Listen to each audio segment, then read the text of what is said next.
There's nothing that prevents you as an advisor to start reaching out and collecting reviews, whether it's from clients or whether it's from others, non-clients. In the process, you're starting to build that library, if you will, of these different reviews. I do think from a record-keeping perspective, it would be very important, even though that the new rule hasn't yet taken effect. There are many parameters to the new rule that ensures that you're fair and balanced so that you're not cherry-picking good reviews or negative reviews.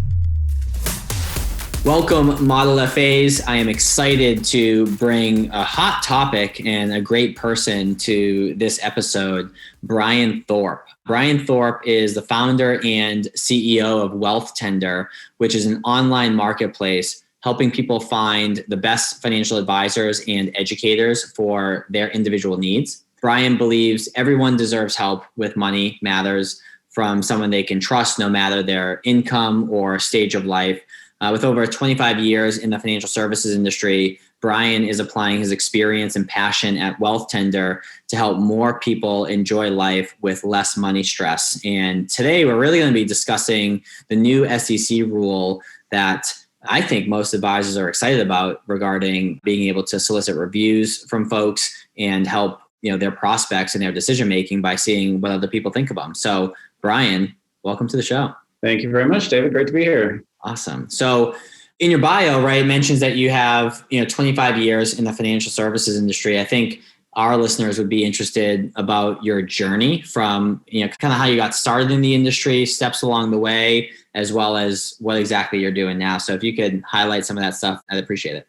Sure. So went to school in Austin, University of Texas, worked there for a couple of years, and my foray into financial services was working for a mortgage company, helping delinquent mortgage holders turn their lives around to the extent that we could, help them restructure loans, get out of debt, and, try to get back on a positive path.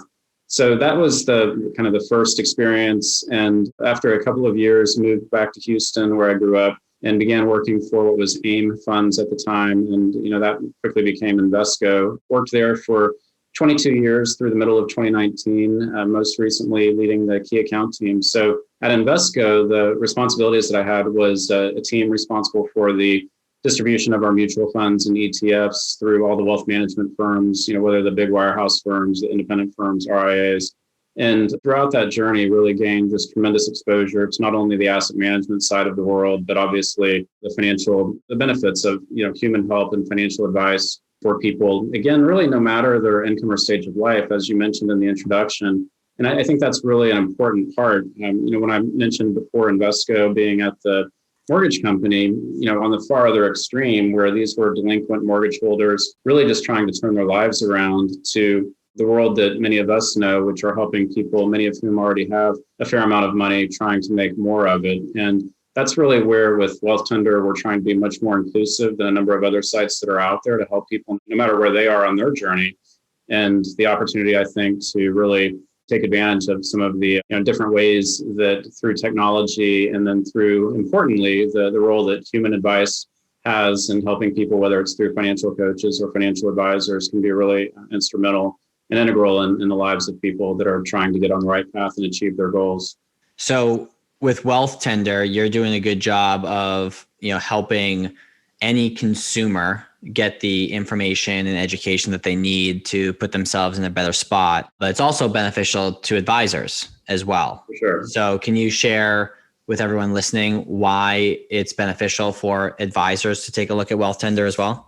One analogy that I would suggest for everybody that's familiar with NerdWallet, it's been a true success story in terms of the, if you look at it from a revenue and a profitability perspective, but it's really become a website that has lots of educational articles on a broad range of personal finance topics that ultimately are funneling people into credit cards and robo-advisors. And we're really taking a different perspective, which is helping educate consumers on a wide range of personal finance topics, but then helping them understand the benefits of working with a professional who can help them achieve their financial goals and really develop a personalized plan based upon where they are in life and what they ultimately would like to achieve. And so that's a really fundamental difference. And in fact, if you look back at the history of a site like NerdWallet, I know there's, for advisors that have been in the business for some time, maybe some experience and some bridges they felt have been burned, where NerdWallet used to have more of what I would consider to be an advisor-friendly approach.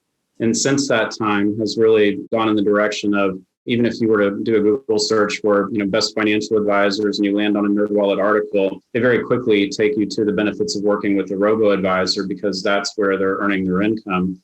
And with Wealthtender, we're really focused on just the opposite. Importantly, the value of human advice that we believe is so important. We do offer the ability for people to become, aware of the services offered by financial coaches as well. So not trying to be exclusionary like certain other sites that may only be focused on helping people that have a certain asset threshold find a financial advisor. We certainly want to do that as well. But for people that maybe don't have a particular asset threshold, or maybe they are, as I mentioned, a delinquent mortgage holder, they're simply trying to build an emergency fund or figure out their student loan debt. We're in a position with the financial coaches that we have on the platform to fill a void that certain advisors may not be addressing. And so really trying to run that spectrum. So no matter where somebody is in life, that we can help them wherever they are. And for those that do prefer self-help resources, we currently have a network of over 300 personal finance blogs and podcasts. And that's another way that we're really able to not only offer the value and education that there are a lot of great sites and resources that are out there, but as we start to promote the consumer awareness around Wealthtender, we basically have a marketing army assembled of those 300 blogs and podcasts that collectively have millions of readers and listeners each month, that we can become the preferred platform for the readers and listeners that are interested in hiring a financial advisor or a financial coach, which gives us another great way to differentiate ourselves. And to your point around the benefits for financial advisors coming onto the platform, we think that's a real opportunity for us to help the advisors on our platform attract new clients, as well as being quoted in articles, featured in guides, and building their authority in the particular areas of specialization that they're looking to attract clients, so they can really attract the right client to their practice as opposed to those that might not be appropriate for their particular areas of focus. Yeah, I think too, for content purposes, taking a screenshot of the paragraph in which they were quoted, as well as the image for whatever the article or blog was, at the top, and using that, I think it's better to have someone else edify you than you kind of stand on the top of the mountain and talk about yourself, so to be able to leverage, some of those features and various other resources, helps with credibility, and then also helps with, SEO if they're popping up all the time. Exactly. And in fact, to that point, and maybe this will come out in some of our discussion around online ratings and reviews, it is that third-party endorsement that naturally can become very valuable. And we've seen that in professions, whether it's doctors or lawyers, who have benefited from online review sites. And some of the feedback that we've been collecting as we prepare to help advisors navigate towards SEC rule becoming effective and being able to utilize marketing, online reviews and ratings and their advertising activities. It's interesting to see what has taken place in other industries, and we think we can apply a lot of lessons from there as well. And then Google also actually looks at the outside influence. They're interested in seeing what's on your website, but they're also interested in actually encourage the group of reviewers that they have to place more authority on the opinions that are found about you on other websites, for the very reason that they feel that that's kind of keeping the fox out of the hen house as it pertains to just that trust and authority that can be placed in some of the reviews that might exist out there about you. Awesome. We've been talking about in our prior conversations, and the industry, quite frankly, has been talking about the new SEC rules around, collecting reviews from folks. Let's pretend that there's an advisor who has no idea that there's been a rule change. So let's go back to, last year, so to speak. Sure. Share with us what was, and share with us now what is. Sure. So what was, and essentially what still is, because the rule is not yet effective, and it's going to be a little bit before it's effective. With the change in administration, the effective date of the rule is still a little bit up in the air. It's likely that the rule, because it was bipartisan support at the SEC for this new rule, very likely that there won't be anything that keeps this rule from becoming effective in terms of the administration change. However, there is a 60-day period once it's been reviewed by the administration before it will become effective after it's been published in the Federal Register. A bit of a technicality, but it's probably going to be best guess May or June when that rule becomes effective. Okay. So to your question, for an advisor through that period, or whether it was last year or still today, you are not yet able to take advantage of these opportunities for online ratings and reviews except with limited, exceptions where an individual of their own volition, if they do choose to go and review you on Google, as an example, or on Yelp, there's really nothing that you can do as an advisor to prevent that. But there's also nothing that you can really do to leverage that information as well, for the very reason that today testimonials in that capacity are not allowed. So, and in fact, considered to be, a criminal activity, because they're basically doing a 180 as this new rule takes effect. So until the new rule takes effect, it's very much, steer clear. But there is, to some degree, you'll find if you, get out there on Google and look for a financial planner and a zip code through a Google search, a number of reviews may pop up. But generally, those either should be from people that put those reviews in of their own volition, or perhaps they were encouraged to leave a review, which is technically allowed today before this new rule takes effect. However, you as an advisor can not actually then refer any prospective client or anybody else to pay any credence to those reviews. It would be just the benefit of knowing that they're out there, and that hopefully if somebody were Googling you, that they see that, and hopefully it's a review that's favorable to you if that's what you were hoping for. It's always been amazing to me. I was an advisor, and I guess technically I'm still licensed because I don't want to give up my licenses, but I was an advisor for 7 years, and pretty much every single other industry, if you're selling widgets or you're, doing taxes or what, and everything in between, you can get reviews, right? And you can leverage those reviews. Right. And for something think about when people go out to eat or they look for a new gym or whatever, like I'm going on the reviews immediately to figure out what other people are saying. And that's a great pre-qualifier.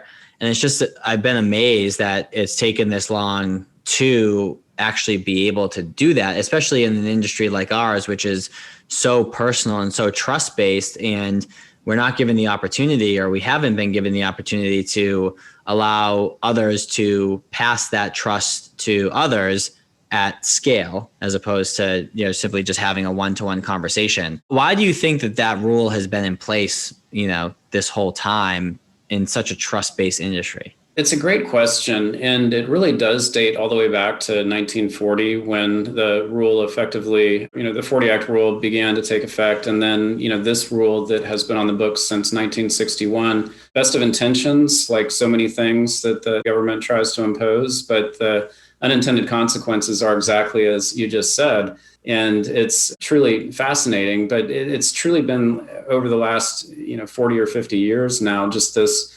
ongoing kind of patchwork of rules and no action letters that the SEC has put together that has resulted in what effectively we're all operating under today. And I know, Jay Clayton, he was the chairman of the SEC, outgoing chairman, was excited to push this rule forth for the very reason that you mentioned, acknowledging that people do increasingly turn to review sites no matter what the industry is. So it was a reflection that it was time to keep up with other industries, as you stated. But also, I think, looking back over time, it's been frustrating. The financial services industry gets, black eyes from the bad actors that are out there because those stories always make the news. But you have millions of satisfied clients of advisors around the country that have really been unable to share their thoughts or positive opinions other than at a cocktail party or in a more, intimate setting. And it's exciting to see that it was bipartisan support. There were some dissenting opinions within that in terms of concerns, I should say, but ultimately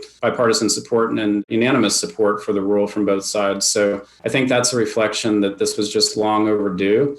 Why it really didn't happen sooner. The SEC was short-staffed for the last many years. So I think that was perhaps part of the problem, that it just wasn't a priority. Mm-hmm. But we've clearly seen, online ratings and reviews across all other industries just become so prominent that I don't know that they had much of they can choose to do whatever they want, but much of a choice to not allow something like this for the very reasons that you mentioned, that it's, it is a trust-based industry, and there's no better opportunity for people to gain comfort and an understanding of a potential advisor that they're working with and hearing it from somebody that they know and respect. How does this change the game for advisors? So been brought up in this business a certain way. They now have some added flexibility and ways in which they can market themselves. What's the impact that's going to have on them? A few things. We've seen the proliferation of websites, many advisors that are increasingly doing a very nice job of developing websites and the tools and resources that allow them to do that. And that really provides the opportunity to talk the talk, but online reviews from clients and from others is really more walking the walk. And I think that in itself is a tremendous opportunity. I think for advisors that have chosen a niche and are working virtually, perhaps they work in a geographic region that's too small to support a niche. And now with both they and clients acclimating to an online world and comfortable with transacting over Zoom, this provides a niche advisor, no matter the size of their home market, the opportunity to leverage online reviews and ratings that can take the place of, a refer a friend in a local market, or an ability to leverage that word of mouth that you're naturally going to get if you're focused on building your client base in a more centralized community. That online reviews and ratings really can help you build that reputation no matter where you are, no matter where your clients are. So, one, I think for niche advisors or advisors focused on a niche, it becomes incredibly valuable. And then two, younger advisors, I think also have a tremendous opportunity here, because it's not just, testimonials as they're defined in the new rule, which would be opinions and reviews provided by past clients, but distinguishing endorsements, which are allowable as well.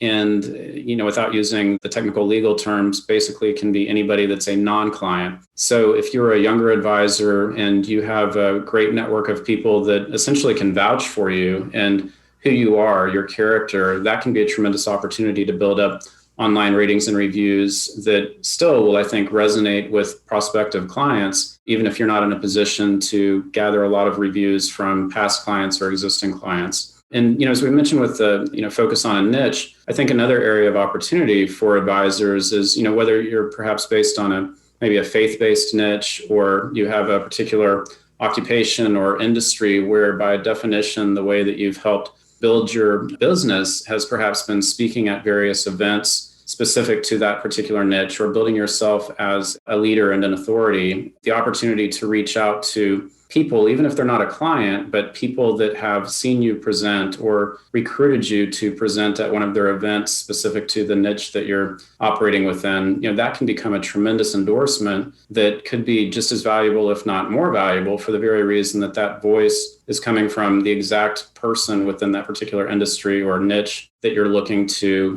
build your client base from within. So if I'm an advisor and I'm excited about this rule change that's most likely going to happen in the coming months, and I'm just like chomping at the bit and I want to get going. Obviously, there's certain things that I can't do yet until it's actually passed. But what should I be thinking about, or what can I be doing in preparation? Because personally, I feel like there will be like a mad dash, right? And that people are going to do this ASAP, at least the ones who are proactive. I think that a lot of our industry struggles with being proactive as it relates to like running their business. Right. So there certainly will be some people that get left behind and maybe not see its importance. But, if I'm sitting here and we're recording this on Thursday, February 4th, what can I be doing between now and, May or June when it becomes effective so that I can be like the first one to get out there? I think importantly, having, help from your legal and compliance team that ideally is more of the mindset of being forward thinking and innovative rather than simply trying to prevent business or wanting to, I think a common theme for many will be, well, let's see how it goes before we really delve into this. So start surrounding yourself with, good counsel and compliance teams that are willing to be more forward thinking. With that said, there are opportunities to begin laying the groundwork as you suggested. So an advisor today, there's nothing that prevents you as an advisor to start reaching out and collecting reviews, whether it's from clients or whether it's from others, non-clients. In the process, you're starting to build that library, if you will, of these different reviews. I do think from a record-keeping perspective, it would be very important, even though that the new rule hasn't yet taken effect. There are many parameters to the new rule that ensures that you're fair and balanced so that you're not cherry-picking good reviews or negative reviews. So if you do reach out to clients, let's say you put a form together and encourage all of your clients to leave a review, I would be very thoughtful as to the approach to make sure that you're collecting it in a very consistent manner and documenting how you're collecting that. And if you get a review that perhaps isn't as favorable as you would like, don't try to just push that off to the side. Make sure you're collecting everything in a single repository so that you can be prepared to have, address some of these questions as to whether you've avoided cherry picking and are being fair and balanced in your presentation when that day does come. So there are some, pros and cons perhaps to collecting early. It may be beneficial to do the groundwork and just think through and perhaps if you do have more of a forward-thinking compliance officer, start to lay the groundwork to ask the very question, suggesting that you do want to be one of the first out of the gate, take advantage of this. And here are the types of things that you're thinking about doing. But before you kind of pull that trigger, maybe just have that conversation so you don't find yourself in a situation where you're not quite sure what to do if you don't get a response that's exactly what you were looking for. Has there been any talks or any specifications around the format of the reviews? So for example, could a client, leave a video review that you use for your social media or your website? Obviously, I don't think you can do like a video review on Yelp or Google, but is there anything in the language that would prevent that? No, and in fact, I think that's going to be one of the opportunities that comes from this as well, is an advisor recording a video with a client. It will have, various disclosures that will exist around it, but that should be a very nice opportunity for advisors. Now, that said, I think we need a little bit more clarity, and we are expecting additional interpretations to come from the SEC, along with maybe an FAQ to help address some of the questions from a practical perspective in terms of how that could be accomplished without the perception that putting a video of presumably what would be a favorite client out on your website doesn't itself feel like cherry picking when, maybe there's a less favorable experience that another client encountered. But ultimately, it does sound like there will be opportunities there. You mentioned Yelp and Google. A couple of things that I think that are just interesting there. Yelp specifically in their terms prohibits businesses from asking for reviews, believe it or not. So I don't know that Yelp will be a really viable place for advisors if we're all operating within the letter of their rules. And that's interesting, of course, right? Because many of us turn to it for restaurants and sometimes see in restaurant windows or, hear from them specifically, hey, leave us a review on Yelp. But officially, that is something that they prohibit. And then on Google, you'll hear from a number of compliance and legal minds that have been reviewing the SEC investment advisor rule and suggesting that it's okay to utilize Google, which by definition it is. But one of the things that I don't think they have dug into yet is within the Google terms, Google explicitly indicates that you are not able to compensate a reviewer and use the platform. So I think that is something that I know we're working on to build out resources to help educate advisors on the pros and cons of some of the different platforms. And, that will also entail working with our own legal guidance and specifically working with, in my case, Leila Shaver with my RIA lawyer, who, again, I think is very forward thinking and leveraging her insights as we apply this to resources that we can share with advisors to help educate them on the pros and cons of the different platforms, as well as what I think ultimately we're going to find becomes part of the reason why sites that are more industry specific, taking into consideration all of the expectations from the SEC with respect to disclosures and all the hoops that we're going to have to jump through, are going to be a much safer place for everybody to live than some of the more broad-based sites like Google and Yelp, especially, even on a Google review site. If you're paying Google today, as an advisor even, and you go out and you look at the profile page you get on Google, you'll actually see competing advisors listed at the bottom of the profile page that you're paying for. So, that in itself, I think may be something to keep in mind about, Google and some of the challenges there too. I didn't realize that, because I get asked all the time. I just got an email from this yoga studio that I joined, with links directly to Yelp and Google to give a review. I bet you there's a lot of business owners that don't even know that that's a rule because everyone solicits the reviews. Sure, right. And the difference is that they're just not regulated, right? Like a yoga studio isn't regulated by, the yoga SEC, Exactly. But the yoga SEC would be more flexible. I love that.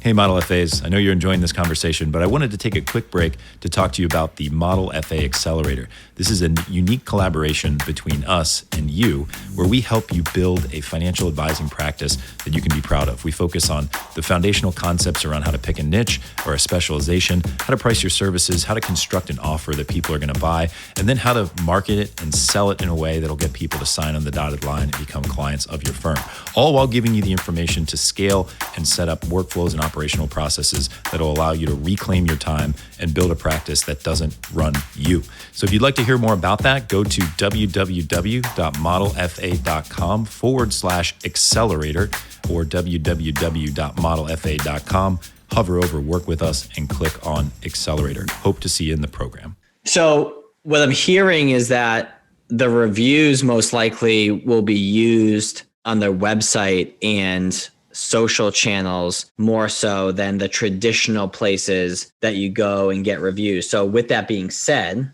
if I'm a consumer and I see a review on your website, I'm like, well, shit, you control your website. Right. Like, who's to say that this is real and that, John M is a real person?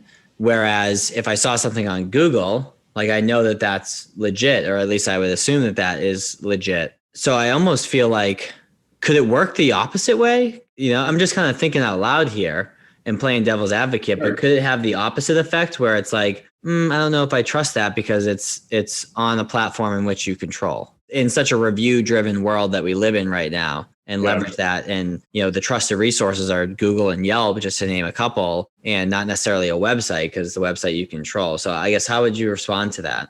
I think there's a lot of, validity. And even as I mentioned previously, Google itself encourages its reviewers to not put as much faith into reviews on a website as a third-party site, which of course is convenient for them if they're in the business of collecting reviews, right? So it's interesting. One of the things within the SEC Investment Advisor new rule is around third-party ratings and rankings, right? And explicit in that is third party, for the very reason that they don't want financial advisors or a wealth management firm with financial advisors to be able to construct their own ratings and rules and have their own badges or awards. Hey, these are the best advisors and here's the award they earned within the organization. So again, trying to keep the fox out of the hen house.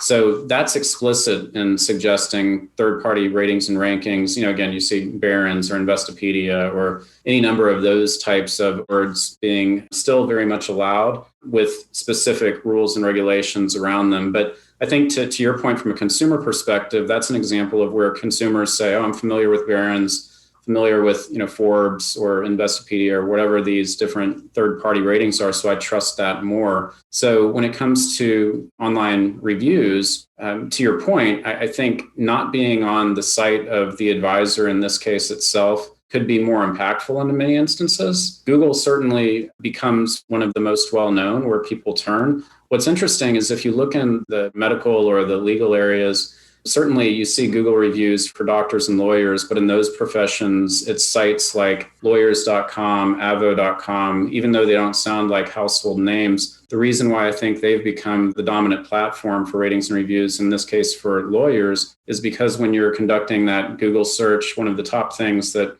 is going to come up if it's a legal issue that you're Googling to look for questions around, or even looking for that attorney, is they bubble to the top because they've built and really established their own SEO leadership within the space. And so it'll be interesting to see how it plays out. I think your point as a devil advocate is a good one, but I think a combination of some of the challenges that we're going to see in a highly regulated industry and Google not necessarily adapting their platform specifically to our industry, combined with some of these other factors that could elevate third-party platforms to show up higher in Google results specific to our industry, are likely to contribute to some of these third-party sites that aren't Google or Yelp becoming more of the prominent players, but also kind of splitting the difference between the advisor website itself, having some of those that may not be as potentially trusted by consumers for the very reason that it feels like you could put anything there. With that said, the other thing I would just mention too is under the new rule, if you do, as an advisor, include ratings and reviews from clients or non-clients on your website, you are going to need to include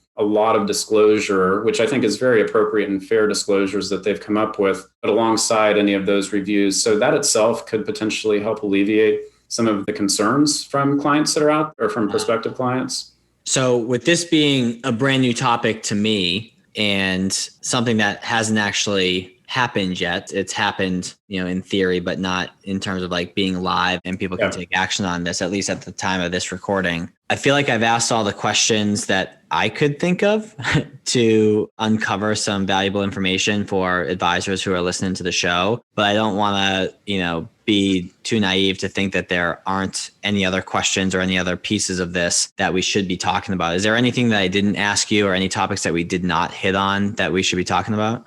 I think you did a great job of covering a lot of the really important areas. One of the things that I've really been focused on, as I mentioned, and, perhaps singling out these two industries, professions, I should say, doctors and lawyers, there may be others that would be, suitable to consider as well. But that's really where I've been spending a lot of time and focusing on what lessons that we can learn, from these industries, really asking doctors and lawyers and collecting feedback from these areas to learn what we can from others that have been subjected to this, presumably in areas that are highly regulated, right? So, doctors and lawyers are certainly regulated, ironically, perhaps less so than we are with the SEC. But nonetheless, I think there are lessons to be learned there. A couple of things I would just throw out as well. Michael Kitces, he's been interested in this topic for many years now and had a longstanding skepticism, I think for good reason, that the nature of the financial advisory business was not necessarily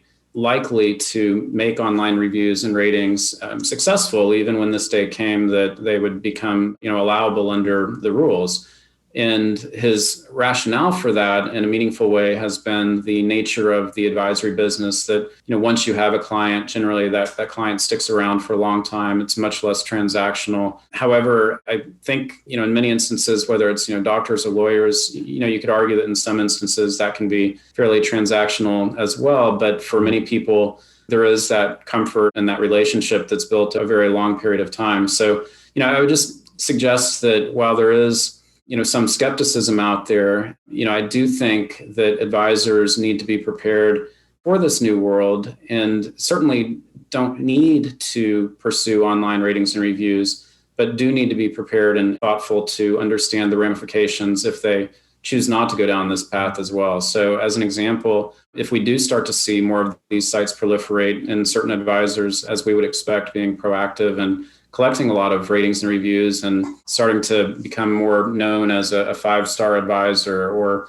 whatever it is that takes form, and then your clients approach you and say, how come I can't find any reviews online about you? Or they don't approach you, and there's just this skepticism that they now have as to whether they should be working with you and if there's something potentially wrong because they can't find any reviews that are written about you that are out there. So again, I think it's fine for an advisor, maybe an advisor that has a mature book of business, that has relationships with clients, that's less focused on growth, to not spend as much time on this topic, but still to consider how existing clients may feel if they can't find ratings and reviews, if they're starting to see this proliferation of ratings and reviews amongst other advisors that are out there, or if it creates some degree of, well, gosh, I wonder if I should be working with this person over here because now I can see a lot of terrific feedback in terms of what these clients of another advisor are talking about their experience. And I feel like my experience with my advisor hasn't come close to living up to what these people are suggesting their experience is like. So just being prepared for, whether you choose to pursue online reviews or not, I think is just something important as well. Yeah. What I'm hearing is that I think the biggest risk if they don't adopt it is what you just said towards the end, which was if they start seeing reviews from other folks, and let's just say that you're doing a great job servicing them, but maybe not doing a great job bringing them through a great experience. And then they start seeing how everyone else is having a great experience. I think that there could be, some folks that end up leaving to see if the grass is greener. Right. And to the extent that we do see more of these sites proliferate, there is the risk, and hopefully not for so many of the listeners on today, but there is the risk that review that you do get, if you're not pursuing positive reviews, is going to be that one disgruntled client that says, you know what, this is a great way for me to really leave my mark. And today, for many consumers, if they have a complaint, perhaps you hold your CFP designation, there's a known path to pursue to put forth a complaint, but it's much more in the background. It's hidden away, where if somebody is truly disgruntled and these sites start to really proliferate, they might feel they can pack a more powerful punch to get their point across on a much more public venue. And then, that in itself becomes just something that you have to deal with. And all of a sudden you find yourself, even if you weren't trying to pursue, you have to drown them out. You kind of have to drown them out. Exactly. Yeah. Interesting. Well, cool. This was a new topic for me. So I always like the podcast where I'm learning stuff, sincerely learning stuff for the first time. So this is great for me. I'm sure whoever's listening to this episode, hopefully you're excited about the impact, the positive impact this can have on your business. I think one of my biggest takeaways is to just be proactive, game plan, even if it's just putting a list together of clients that you do want to reach out to, to gather reviews from, and whether or not you ask them and archive them until they can be released or wait until, the rule is actually finalized is up to you. But I think at the very least, people can just be putting together a list, and that's a good first step. Yeah, absolutely. And I think even the safer than that even is beginning to reach out to non-clients that you feel would be willing to provide, a few great words for you, because that becomes something you can easily, once the time comes, get those published on your site and right out of the gate have some great resources to promote you from a character perspective, or again, if you're in a particular niche, to really elevate your, leadership and authority based on their feedback as well. And just another example of non-clients, unless they are clients, but a category that may not be your client, but may be advocates of yours, CLIs. It's a great way to advance relationships with CLIs as well. Absolutely. Cool. So before we enter into the after hours portion, Brian, admittedly, I have not read this book yet, but it's a book by Christopher McDougall and Born to Run. So I have it downloaded. I downloaded it earlier today. So I'll consume that over the next couple of weeks. Why is that your favorite book? It's a fascinating story to start. And to be clear, I generally listen to books on audiobooks when I'm running. And so this one just naturally resonated. Yeah. And it's just such a tremendous story. So the author himself is a runner, great storyteller, and he has his own experiences with and struggles with running, and goes to one doctor after another, trying to figure out how after an injury he could get back into it. And, of course, the traditional doctors were saying, it's just not going to happen, move on to something else. But then he found that one doctor that was able to really help him. And ultimately, it dives from his own experiences into this story that takes him into Mexico. I am right now, which is terrific. And this story is just fascinating. That the characters are incredible. There's this tribe that lives within this remote copper canyons of Mexico that for hundreds of years is known for having wild parties and then waking up the next morning, and they'll run 100 miles over the next couple of days before they, have another party and do it all over again. Jeez. That in itself is this fascinating story of, how can these people not only have the stamina to do that after a long night, but without the, running shoes and without, all the technology we have that's, hypothetically supposed to make us better runners, able to do things that modern medicine and doctors would say just can't be done. So that in itself, I think it's just a good story just to read and, become a part of, but then also from a perspective of not feeling constrained by what the world tells you, that there is that opportunity to really do most anything if you put your mind to it. Don't get caught up on cultural norms that might be holding you back. But at the same time, don't assume that you can do absolutely anything, because the story does include a character that's a loner from the America that goes down and joins with this tribe. He was found dead at the age of 58, probably from a heart attack on a run. So take it with a grain of salt. But yeah, some of these guys might be able to run 100 miles, but they might end a little bit early as well. So but nonetheless, it's a very motivational story, and it's a fascinating story. So highly recommend it, and I know you'll enjoy it.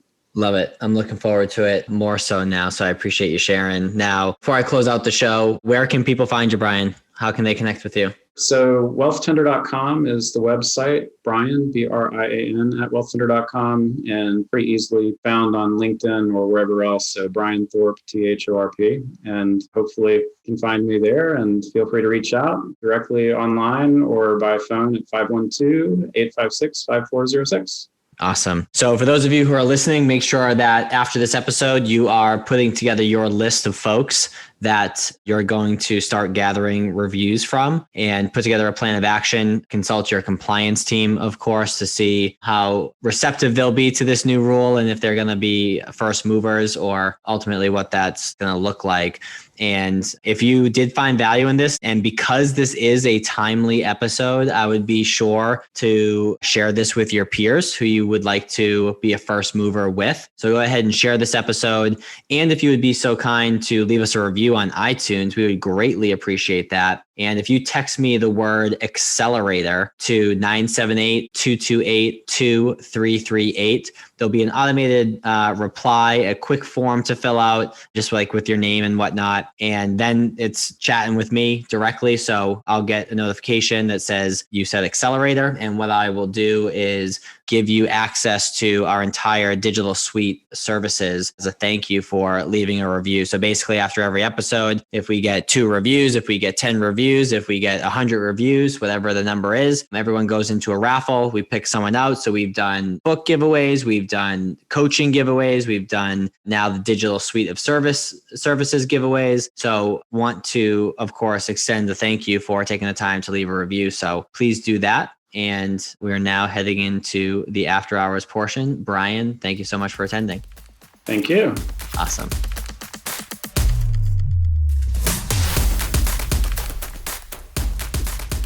I really like that. I think it's going to be interesting how ultimately it all shakes out. That's what I'm most interested in.